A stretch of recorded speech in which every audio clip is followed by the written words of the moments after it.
만약에 어떤 분이 저에게 목사님은 여름이 좋습니까? 아니면 또 겨울이 좋습니까? 이렇게 물으신다면 뭐 각각의 그 특징들이 다 있기 때문에 선뜻 대답하기가 좀 어려울 것 같은데요. 그러나 여름에는 낮이 길고 또 겨울에는 낮이 짧은 거 이 한 기준으로만 본다면 저는 단연코 여름이 좋습니다. 왜냐하니까 요즘처럼 낮이 짧은 이 겨울철에는 뭐 안 그래도 막 너무 추워가지고 움츠러드는데 아침에 교회 가려고 밖에 나오면 또 밖까지 깜깜하고 막 서늘하니까 이 마음까지 스산해지는 걸 느끼거든요. 그래서 저는 그 오래전부터 가진 그 습관이 하나 있는데요. 한 3월 말, 4월 초 그 어간이 되면 어느 순간부터 이 환해지는 그 순간을 소망하면서 해가 가장 짧은 날인 그 동지를 기다립니다. 근데 여러분 이게 사실 좀 그 모순 같잖아요. 아니 목사님은 방금 전까지 해가 가장 긴 여름철을 좋아한다고 하면서 왜 해가 가장 짧은 날이 이 동지를 기다린다고 하느냐고. 그건 왜 그런가 하면은요. 그때부터 해가 점점점 길어지기 시작하거든요. 바로 그 3일 전이 동지였는데 뭐 지금 계속 해가 길어지고 있을 거 아닙니까? 느끼지는 못하지만. 그래서 제가 요즘에 집을 나설 때마다 계속 이 기다림에 대해서 참 많은 생각을 하면서 이 기다림이 주는 유익과 관련된 명언들을 검색해가지고 막 메모해 놓고 있는데요. 예를 들면 벤자민 프랭클이라는 분이 이런 말을 했습니다. 기다릴 줄 아는 사람은 바라는 것을 가질 수 있다. 제가 항상 동지가 될 때마다 이 해가 길어지는 날이 오기를 소망하는 거하고 같은 맥락 아닙니까? 그리고 또 알렉산드르 듀마라는 분은 이런 말을 했습니다. 인간의 지혜는 단 두 단어, 기다림과 희망으로 집약된다. 저는 이 표현이 너무나 좋아요. 인간의 지혜는 단 두 단어, 기다림과 희망으로 집약된다. 그래서 저는 이 글을 보면서 지금 너무 많은 것들을 갖추고 있어서 기다릴 게 별로 없는 인생이 이 세상에서 가장 불행한 인생이라고 생각을 하고요. 또 지금 부족한 게 하나도 없는 우리 어린 꼬맹이들보다도 결핍이 많았기 때문에 오히려 그 기다림의 기쁨을 누렸던 제 어린 시절이 훨씬 더 윤택했다는 그런 생각이 드는 겁니다. 그런가 하면 미국의 메이저리그 감독 출신인데요. 로저스 혼즈비라는 분이 이런 말을 했습니다. 사람들은 내게 야구가 없는 겨울에 뭘 하냐고 묻는다. 내가 뭘 하는지 얘기해 주겠다. 나는 창밖을 바라보며 봄을 기다린다. 제가 이 장면을 막 상상해 보니까요. 그 기다림이 너무나 아름다운 겁니다. 또 제가 이런 명언도 메모를 해놨는데요. 희망은 인간을 시들지 않게 하는 영원한 샘물이다. 희망은 인간을 시들지 않게 하는 영원한 샘물이다. 명언 하나만 더 인용해 드릴까요? 기다릴 사람이 있다는 것, 기다리면 올 사람이 있다는 것, 그것만으로도 행복할 수 있지.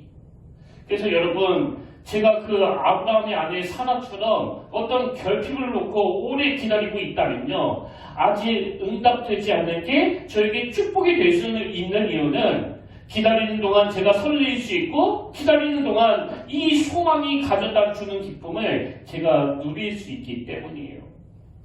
그리고 보면 우리 기독교도 그 기다림의 종교, 소망의 종교 아닙니까? 여러분 기독교는요, 뭐 지금 이 땅에서 잘 먹고 잘 사는 그런 종교가 아니라 이 땅 너머의 세계를 소망하는 거예요. 그런 의미에서 저는 오늘 이 성탄절이 2000년 전에 이 땅에 오시고 마라나타, 다시 오실 그 예수 그리스도를 기다리는 것이라면 이 성탄절 예배를 통해서 이 기다림이 주는 기쁨이 회복되는, 그리고 어떤 상황에서도 흔들리지 않는 중심을 갖게 하는 그런 복된 성탄절이 되기를 주님 이름으로 축복합니다. 제가 이번 성탄절을 앞두고 그 맥스 루케이드 목사님이 쓴 베들레헴 그날 밤 이런 제목의 책을 구입해서 봤는데요. 제가 이 책을 구입한 이유는 딱 한 가지 이 책의 부제 때문이거든요. 부제가 이렇습니다. 사랑이 태어나고 험마하고 희망이 다가오다. 뭐 책 내용은 좀 평이해서 여러분에게 사서 보시라고 권면할 정도는 아닌데 저는 이 표현 하나가 책값 다 있다고 생각하거든요. 사망이 태어나고 희망이 다가오다. 저는 이 제목이 이 땅에 오신 예수 그리스도를 함축적으로 잘 표현한 문장 같아서 참 마음에 와닿는데요. 구약에서 메시아를 기다리고 있던 그 이스라엘 백성들도 마찬가지입니다. 그 당시 그들은 여러 강대국들 사이에 끼어가지고 긴 세월 동안 고통을 당하고 있었는데 이건 그 일제 시대를 겪었던 우리나라 역사랑 좀 비슷하지 않습니까? 근데 하나님께서는 이렇게 고통당하던 이스라엘 백성들의 역사 가운데 개입하셔서 그 이웃나라를 멸하시는 그런 방법을 쓰지 아니하시고 현실의 고통으로 신음하던 그들에게 뭘 심어주는 거예요? 끊임없이 장차 오실 메시아에 대한 소망을 주시는 거예요. 그래서 오늘 본문 이사야서의 구조를 보면은요, 먼저 그 이스라엘 백성들이 저지른 죄악에 대한 심판의 메시지가 막 여러 군데에서 언급이 되고, 그럼에도 불구하고 그 무게만큼이나 그들이 회개하고 돌이킬 때 하나님이 그들을 회복시켜 주시겠다는 그 희망의 메시지가 계속 교차되는 것을 볼 수 있는데요. 이 희망의 메시지의 가장 정점이 바로 오늘 본문입니다. 다시 오실 예수 그리스도. 그래서 여러분이 잘 아시는 이사야 7장 17절에 어떤 예언의 말씀이 선포되는가 보니까 그러므로 주께서 친히 징조를 너희에게 주실 것이라. 보라, 처녀가 잉태하여 아들을 낳을 것이요 그의 이름을 임마누엘이라 하리라. 이게 지금 우리에게는 너무나 익숙해서 별 감흥이 없는데요. 그 당시 강대국들 사이에 끼어서 오랜 세월을 고통하던 이스라엘 백성들 입장에서는 굉장히 가슴을 벅차게 하는 소망이 되지 않았겠습니까?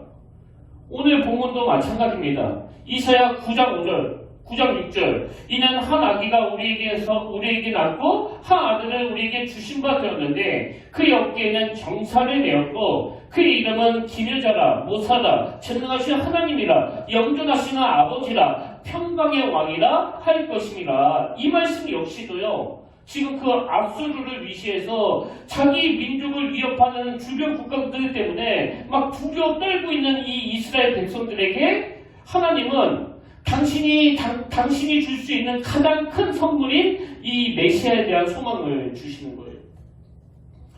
이런 점에서 저는 이번 성탄절을 기다리면서 유난히 제가 어릴 때 겪었던 그 교회에서 겪었던 그 크리스마스가 참 많이 생각이 나는데요. 사실 제가 어릴 때만 해도 교회가 그 문화를 주도했었거든요. 교회만 오면 참 놀거리가 많았습니다. 그리고 또 교회에서 먹을 것도 주고 또 선물도 주다 보니까 어릴 때부터 교회 다녔던 저도 크리스마스를 막 손꼽으면서 기다렸고 또 그날은요, 평소에 교회에 안 나오던 그 친구들도 다 막 교회에 몰려들었거든요. 그래서 한 10월 말 또 11월 초가 되면은 이제 이 크리스마스 준비에 들어갔던 기억이 나는데요. 교회마다 이제 2부 때 할 그 문화 공연을 막 준비하지 않았습니까? 각 부서마다 그 한 파트씩 맡아가지고 어느 부서는 연극을 준비하고 또 어느 부서는 뮤지컬을 준비하고 또 어느 부서는 특송을 준비하고 또 성가대는 칸타타를 준비하고 그랬는데요.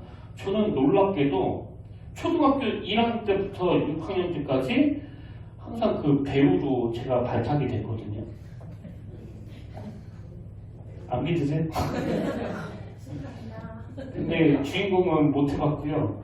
주로 맡은 배역이 그 술 취한 행인 삶 이런 거 맡아가지고 대사도 별로 없습니다. 그냥 막 비틀비틀 거리다가 여기 무대 중앙에 와가지고 취한다 그러더니 그냥 비틀비틀 쓰러지는 거예요. 이게 다예요. 근데 여러분 이거 하나 하려고요. 한 달 전부터 매일 교회 와가지고 연습하는데 저는 그런 엑스트라 역할을 맡았다고 하나도 섭섭한 게 아니고요. 그 공연에 참여하는 것 자체가 그렇게 좋은 거예요. 그리고 이제 그 공연 연습이 다 끝나면 한 달 내내 그 교회 형들이랑 누나들하고 한데 모여가지고 막 깔깔거리면서 웃고 같이 얘기하고 저는 그 시간이 너무나 행복한 겁니다. 그리고 이제 12월 24일 그 크리스마스 이브는요, 저에게 잊혀지지 않는 추억이에요. 그 공연을 잘 마무리하고 이제 밤이 되면 다 학생부실로 모여가지고 이제 본격적으로 그 게임이 시작됩니다. 뭐 사치기, 사파부, IM 그라운드 자기소개하기, DVD 둥글게 앉아가지고 뭐 이런 게임도 많이 했고요. 그 여학생들하고 막 선물을 주고받는 그 마니또, 그 선물은 별거 아닌데 그게 그렇게 설레이게 만들더라고요. 그리고 무엇보다도 좋았던 건 이제 그날은 공식적으로 공부 안 하고 놀 수 있는 날이라는 거. 그래서 교회에서 한 새벽 3시까지 실컷 놀고 있으면 또 여성교회 그 권사님들이 그 육개장 같은 거 만들어 놓고 부르시는 거예요. 육개장 먹으러 와라. 그래서 신나게 그 육개장을 먹고는 그때부터 새벽송을 돌았는데 그때를 생각을 하면요. 그 시대 사람들은 참 마음이 여유로웠던 것 같아요. 막 새벽 4시에 집집마다 돌면서 이 노래를 불러가지고 잠을 다 깨우는데도 뭐 그것 때문에 화내는 사람은 저는 단 한 번도 본 적이 없습니다. 그냥 그러려니 하고 이해해 주시는 거죠. 아마 지금 이 시대에 이 새벽송을 돌았다가는 막 신고가 들어가가지고 뭐 제가 잡혀가지 않겠습니까? 대표로? 하지 마세요. 그래서 뭐 지금은 뭐 그 층간소음도 녹여지는 시대이기 때문에 그게 참 어려운데요. 그리고 저는 그 초등학교 어린 시절에 그 새벽송이 도는 그 길에서 봤던 그 쏟아지던 그 별똥별이 저는 잊혀지지가 않습니다. 그래서 제가 체리에 기다렸던 순간이 있는데요. 그거는 새벽송을 들고 난 다음이에요. 왜? 그때는 집집마다 이 새벽송을 들면 그 성도님들이 과자를 주셨거든요. 뭐 지금 생각해보면 뭐 불량식품도 많았고 그랬지만 산타 할아버지처럼 큰 봉다리에다가 이 과자를 한 대에 모아가지고 들고 다니면 얼마나 기쁜지 뭐 세상을 다 가진 것 같은 거예요. 그리고는 교회 와가지고 그 과자를 나누는데요. 뭐 경험이 있는 분은 잘 아시겠지만 혹시라도 내 몫을 조금 줄까봐 그때부터 막 눈에 불꽃이 튀는 거 아닙니까? 그리고 이제 내 몫을 가지고 집에 가면 그 과자를 넣고 며칠을 먹을 수 있었던 이런 모든 것들이 이 성탄절이 가져다주는 즐거움이었는데 제가 이번 성탄절에 저의 어린 시절을 떠올리다가 한 가지 그 치명적인 문제를 발견했습니다. 그게 뭐냐니까 제가 그 10월 달부터 크리스마스를 손꼽아 막 기다렸지만 거기에는 예수님이 계시지 않았다는 거예요. 그냥 그 문화가 좋았고 연극 연습이 좋았고 나누어주는 과자가 좋은 거지 성탄의 주인공 되시는 예수님에 대해서는 제가 관심이 없었던 겁니다. 그래서 저는 한 주 내내 이번 성탄절은 정말 우리가 기다려야 될 것을 기다리는 또 사모해야 될 걸 사모하는 그런 성탄절이 됐으면 좋겠다는 생각으로 오늘의 말씀을 제가 준비했는데요. 여러분 그런 의미에서 제가 오늘 본문을 중심으로 해서 우리가 이 성탄절에 정말 사모해야 되는 두 가지를 정리해봤습니다. 자, 그럼 우리가 성탄절에 사모해야 될 이 두 가지 중에 첫 번째가 뭐냐? 여러분 성탄절은요 주님의 다스림을 사모하셔야 된다는 거예요. 주님의 다스림. 본문 9장 6절을 다시 한번 보십시오. 이는 한 아기가 우리에게 낳고 한 아들을 우리에게 주신 바 되었는데 그의 어깨에는 정사를 메었고 여기 그의 어깨에는 정사를 메었다고 되어 있는데요. 여기서 말하는 정사는 정치적인 일, 다스리는 일, 치리하는 일, 그러니까 한마디로 이 왕권을 가리키는 거거든요. 그래서 지금 본문에서 오실 메시아에 대해 예언을 하면서 그 메시아가 왕으로 오신다는 사실을 명시하고 있다면 여러분 성탄절은 어떤 날이냐? 이걸 점검하는 날이에요. 이 땅에 오신 예수 그리스도가 내 인생의 주인이신가? 내 마음의 왕자에 이 예수 그리스도를 모시고 있는가? 이걸 점검하는 게 여러분 왜 중요한가 하면은요. 요즘에 제가 읽고 있는 책 중에서 그 김상건 교수님이 쓴 군주의 거울이라는 제목의 책이 있는데요. 이 책의 부제가 아포리아 시대의 인문학 이렇게 되어 있습니다. 아포리아 시대의 인문학. 그래서 제가 지식백과를 찾아보니까요. 이 아포리아라는 단어는 천학 용어인데 전혀 해결 방도가 찾을 수 없는 난관의 상태 그리고 길 없음의 상태이자 출구 없음의 상태 이게 아포리아예요. 아포리아. 그래서 고대 그리스에서는 위기보다도 훨씬 더 심각한 상황일 때 이 단어를 사용했다고 하는데 그 책에서 저자가 주장하는 게 뭐냐니까요. 지금 대한민국이 바로 이 아포리아 상태라는 거예요. 어떻게 손을 쓸 수 없는 상태, 길 없음의 상태, 출구 없음의 상태, 이게 오늘 우리 대한민국이다. 근데 여러분도 잘 아시지만 뭐 학자들이 정확한 근거를 가지고 분석하는 거 아닙니까? 그냥 대충 분석하는 게 아니거든요. 그래서 저는 이 저자의 분석이 뭐 과장스럽다기보다는 굉장히 심각하게 들렸는데요. 그 내용 일부를 한번 읽어드릴게요. 지금 우리는 절망의 시대를 견디며 살아가고 있습니다. 공공한 시대를 버티게 해주던 희망의 사다리가 사라지고 있다고 합니다. 그럼 왜 우리 대한민국이 이런 상태에 놓이게 되었느냐? 그 다음 내용이 이렇습니다. 세상살이가 점점 더 힘들고 젊은이들 사이에 희망이 사라지고 있는 이유는 우리 사회에 진정한 리더가 부재하기 때문입니다. 총체적인 리더십의 부재야말로 우리 시대의 질곡을 가장 정확하게 설명하는 틀입니다. 그런 상황이기 때문에 저자가 이런 권면을 합니다. 지금까지 우리는 남들보다 빨리 노를 젓기 위해, 남들보다 먼저 목적한 항구에 도착하기 위해 고개를 숙인 채 열심히 노를 저어왔습니다. 앞을 향해서만 달려왔습니다. 그러나 인문학은 우리에게 숙였던 고개를 들고 접고 있던 노를 내려놓고 밤하늘의 별을 보라고 요구합니다. 북극성은 어디에 있는지, 내 인생의 좌표는 어느 곳인지, 인생의 방향을 어떻게 정해야 할지 자기를 성찰하라는 것입니다. 제가 요즘에 이 책을 굉장히 천천히 정독하면서 읽는 이유가 있는데요. 왜 그런가 하니까 이 시대 대한민국이 길 없음의 시대, 출구 없음의 시대, 아포리아 시대라고 그러니까요.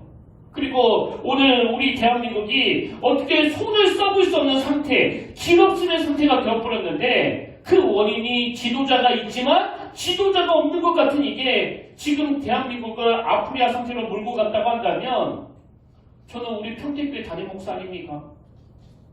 그래서 저의 무지함이 이 교회를 또 여러분을 혼미한 이 아프리아 상태로 몰고 갈 수 있다는 이게 저를 두렵게 만드는 거거든요. 그렇기 때문에 여러분 오늘 리더십이 부재한 아프리아 상태에서는요.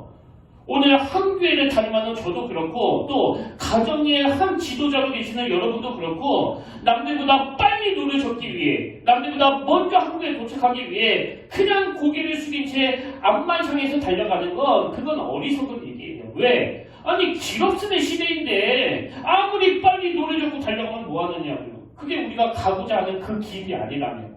그래서 그 인문학자가 요구하는 게 천천히 가더라도 고개를 들다는 거예요. 고개를. 그리고 북극성을 바라보라는 겁니다. 왜?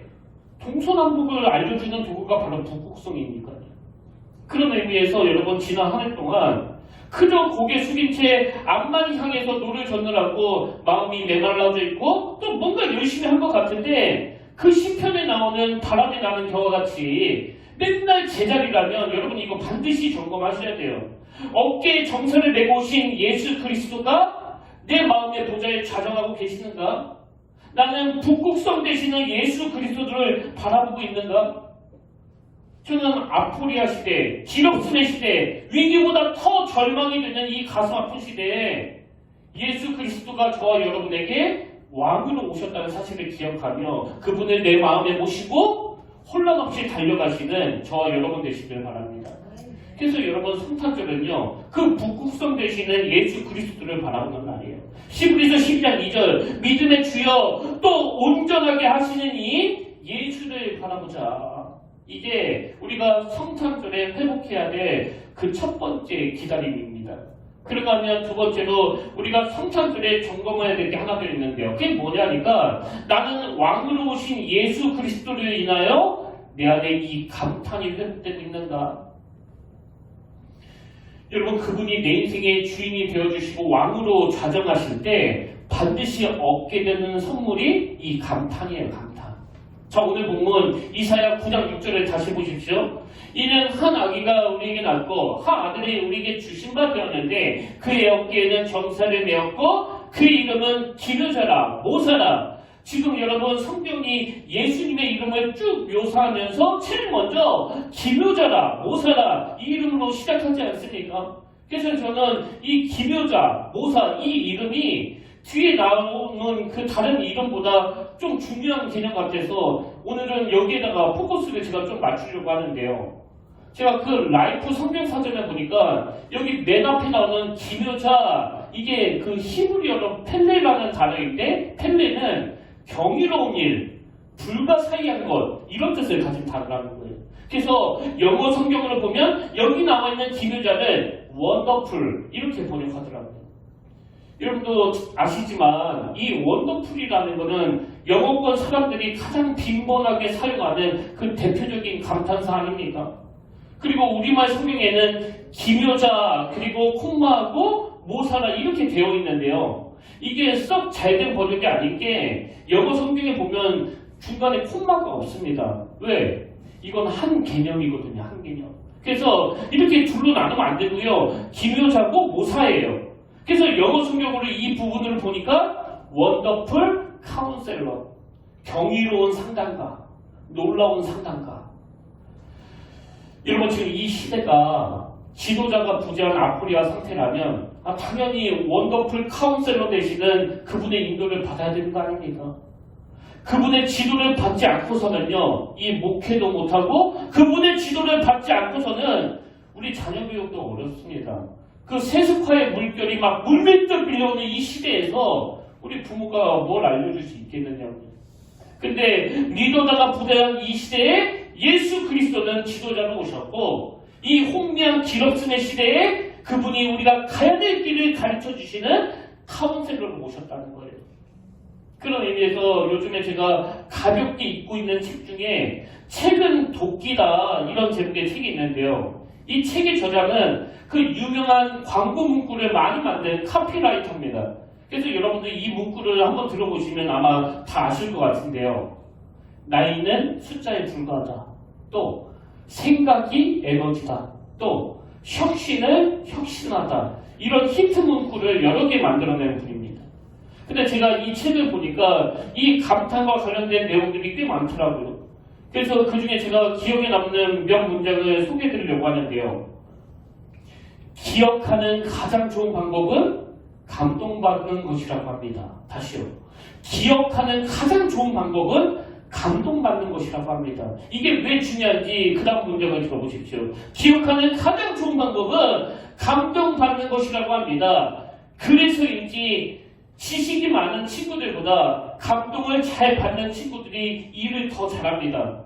감동을 잘 받는다는 건 풍요로운 삶을 살고 있다는 증거이기 때문입니다. 그 친구들은 돈이 있건 없건 상관없어요. 그 친구들은 나뭇잎 하나에도 감탄하고 음악 하나를 들으면서도 정말 행복해합니다. 그런 친구들이 일도 잘하고 인생이 풍요롭죠. 이건 저도 100% 동의를 하는 게요. 제가 지금까지 사역하면서 만났던 목사님들을 쭉 관찰해 보니까 누가 목회를 잘하느냐, 감동을 잘하는 그 목사님의 목회도 잘하고 감동을 잘하는 그 목사님이 그 성도님들도 감동시키시더라고요. 맞는 이야기 아닙니까? 아니 본인이 메말라 있는데 어떻게 그 감동을 전수해 줄 수 있겠느냐고요. 그리고 또 이런 내용이 나옵니다. 창의력이라는 건 무심히 보지 않고 경탄하면서 보는 것이죠. 집중하는 습관에 들이라는 겁니다.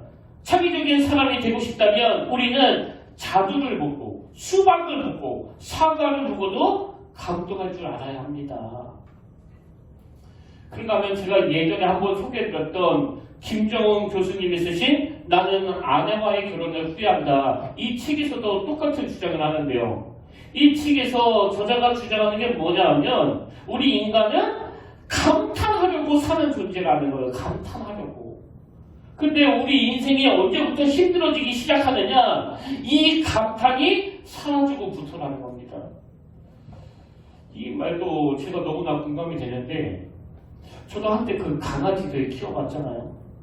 제가 키웠던 강아지는 뭐 너무나 사랑스러운 짓도 많이 하고 또 말도 제 말도 진짜 잘 들었는데 하나 부족한 게 뭐냐? 이 감탄을 못해요. 감탄을.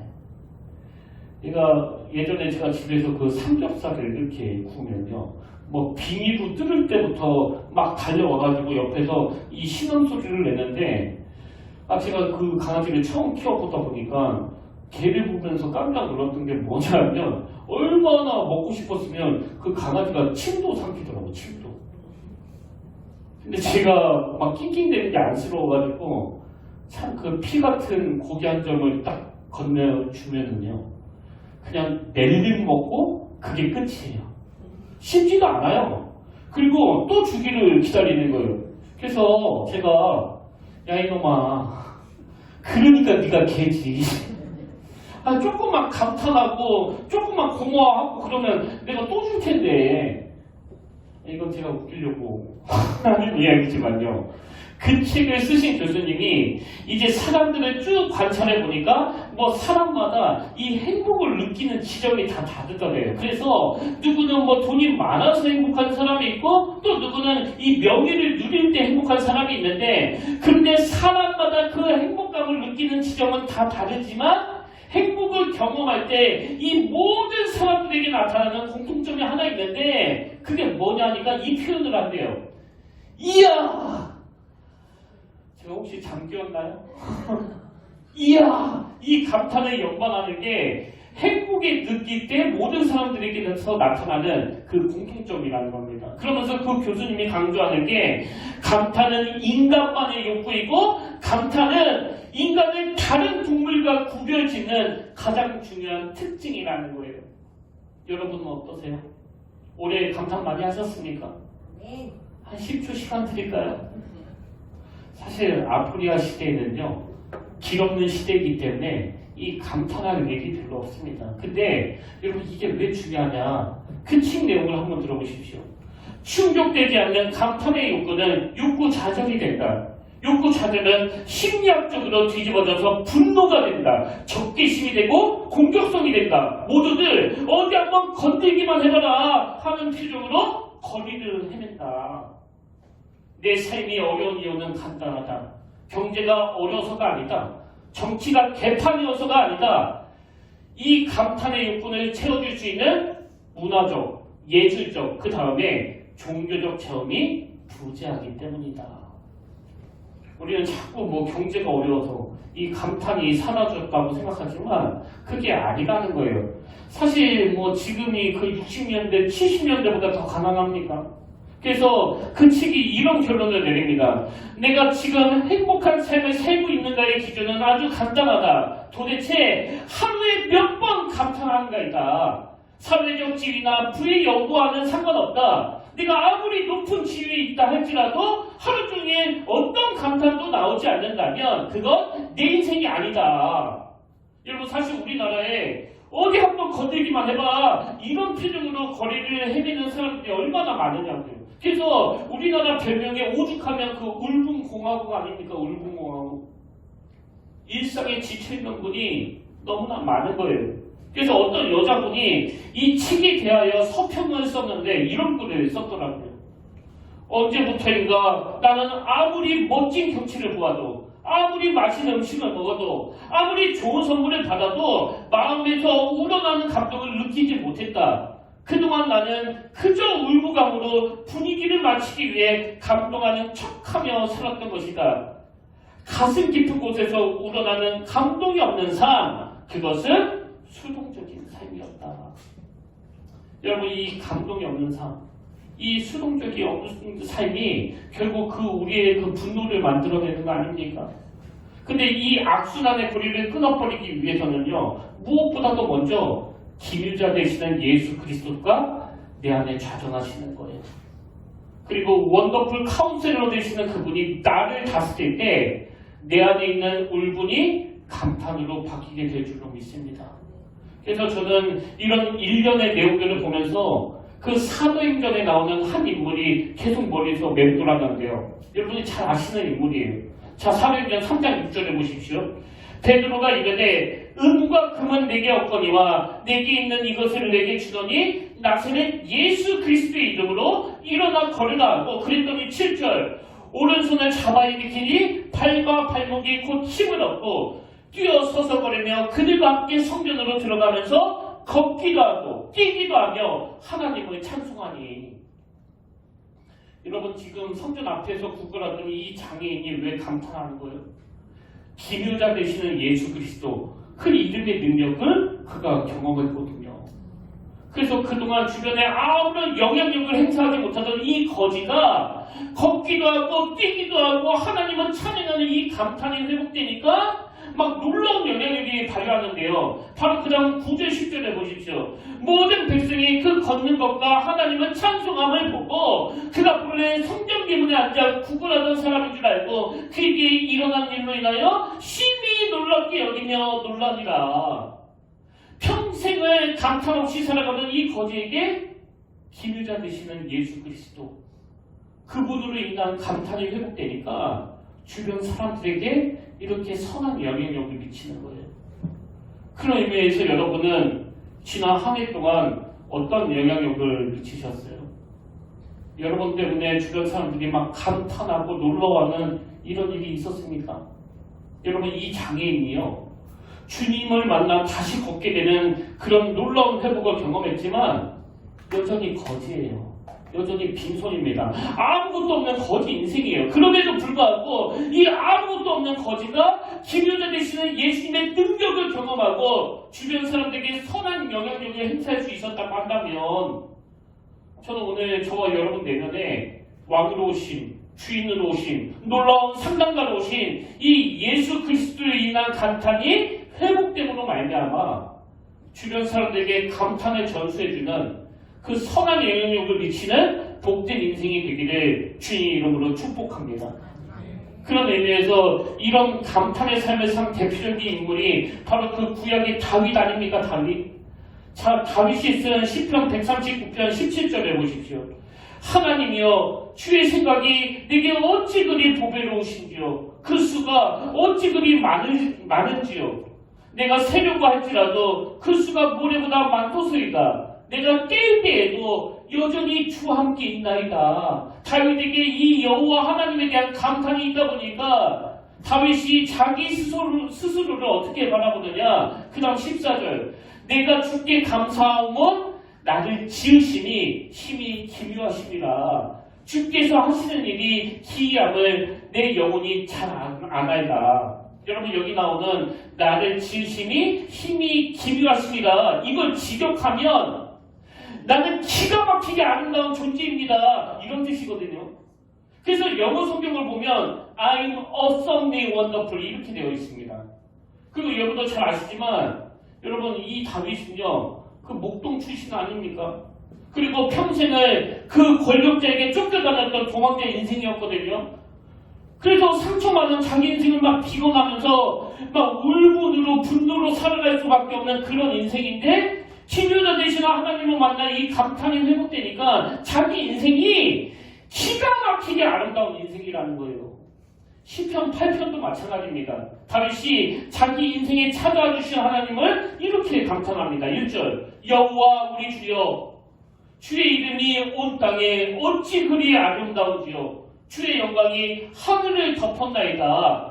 그리고 이렇게 하나님이 하신 일들에 대해서 막 감탄이 회복되니까 다윗이 뭘 발견하느냐. 3절. 주의 손가락으로 만드신 주의 하늘과 주께서 베풀어 주신 달과 별을 내가 보니 사람이 무엇이기에 주께서 그를 생각하시며 인자가 무엇이기에 주께서 그를 돌보시나이까.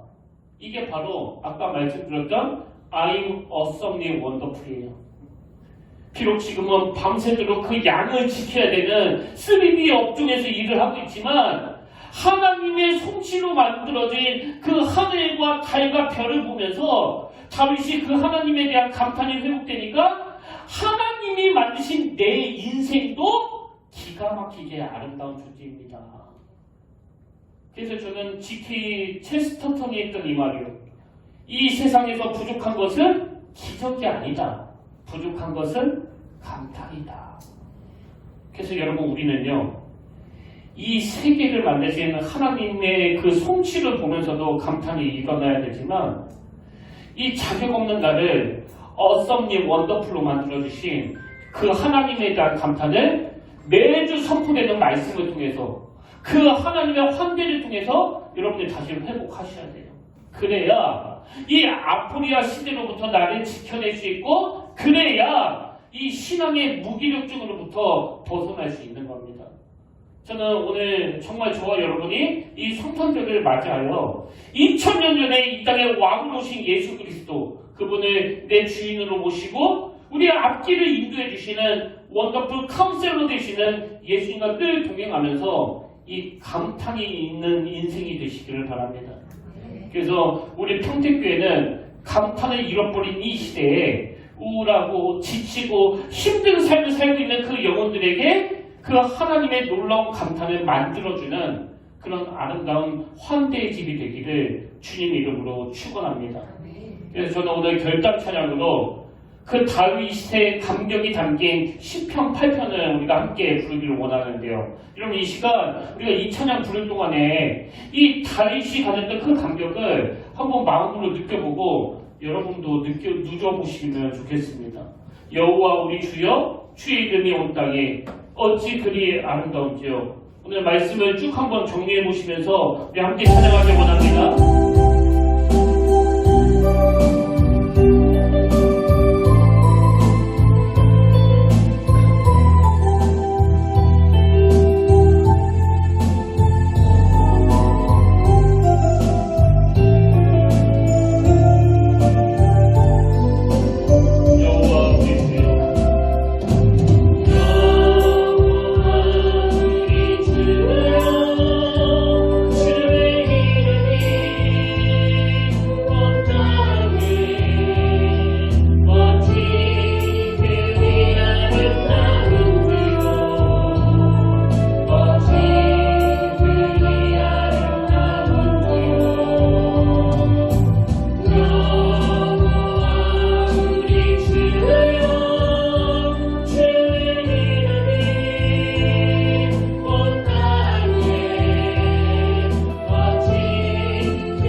한 해를 돌아보면 참 여러 가지 일로 답답하고 힘들고 아프고 참 무서운 적도 있었는데, 그럼에도 불구하고 참 그 숨이 쉬어지지 않는 그런 순간조차도 여전히 주님은 우리 삶의 왕이 되어주시고, 또 이 길없는 시대에 북극성이 되어주셔서 우리가 잘못된 길로 갈 때마다 붙잡아 주시는 그 은혜에 감사드립니다. 왕으로 오신 주님, 오늘 성탄절 이 아침도 내 마음을 내어드리오니 주님께서 친히 촬영하여 주사 그 다스림에 거하게 하시고, 기묘자요 또 모사라 원더풀 카운슬러 되신 주님이 내 인생을 다스릴 때 내 안에서 이 감탄이 회복되게 하여 주시옵소서. 그래서 그 거지가 걷기도 하고 뛰기도 하고 여호와를 찬양할 때 주변의 모든 사람들이 그 놀라운 은혜를 누렸다고 한다면, 아버지 저희들을 통해서도 그 놀라운 은혜로 함께하여 주시옵소서. 오늘 귀한 성탄 헌금을 주님 앞에 올려드립니다. 이 헌금이 우리가 누렸던 하나님을 향한 감탄이 그들에게 전수되는 도구가 되게 하시고, 이후로 우리 교회가 하는 그 모든 일들이 오병이어의 기적을 만든 어린아이의 작은 도시락이 되도록 인도하여 주시옵소서. 그렇게 인도해 주시는 주님께 감사드리옵고 예수님 이름으로 기도드립니다. 아멘. 다 자리에서 일어나셔서 파송 찬양으로 예수 우리들의 밝은 빛, 이 찬양 함께 부르고 오늘 성탄 예배를 마무리하길 원하는데요. 여러분 기쁜 성탄절 이 예수의 이름을 높이며 이 찬양 부르며 나아가길 원합니다.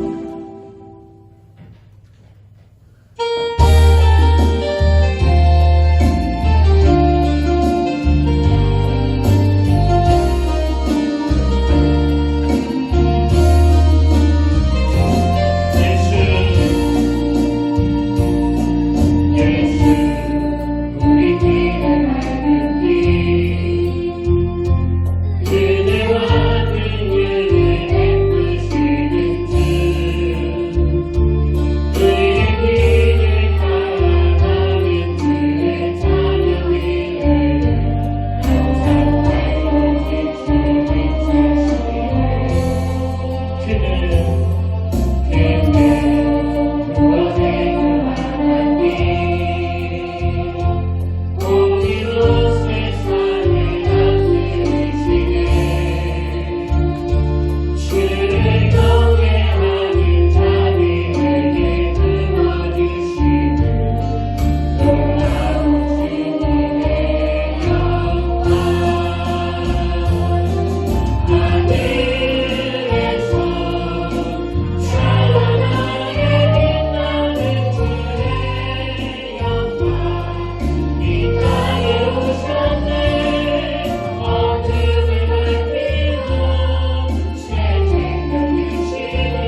주의 이름이 온 땅에 어찌 그리 아름다운지요.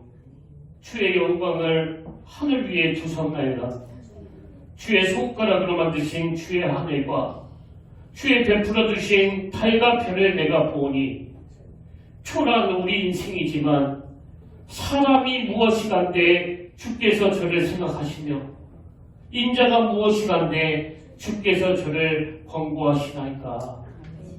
왕으로 오신 하나님, 지금 지도자가 부재한 이 아프리카 시대에 뭔가를 향해 열심히 노력했지만 맨날 제자리인 삶을 살기가 쉬운 우리들에게 오늘 원더풀 카운슬러 되시는 하나님, 아무 혼란 없이 우리 인생길에 인도해 주시니 감사드립니다.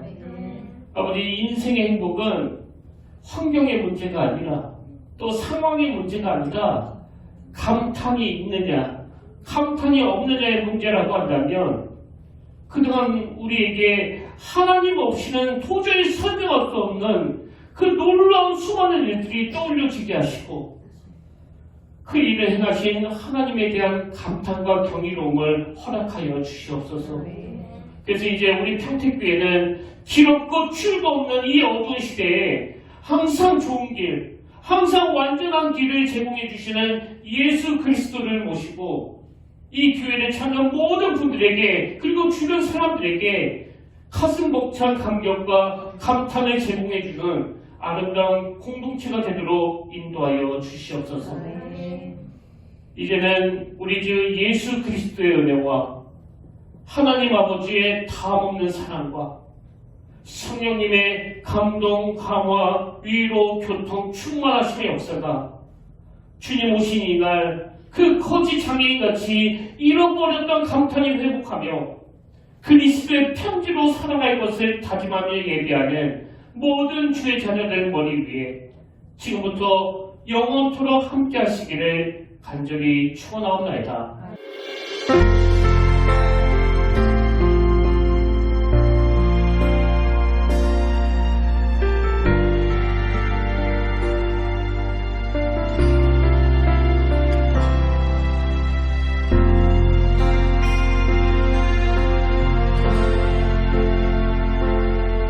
지금 서 있는 이곳에서 높임을 받으소서. 내가 밟는 땅 주님의 땅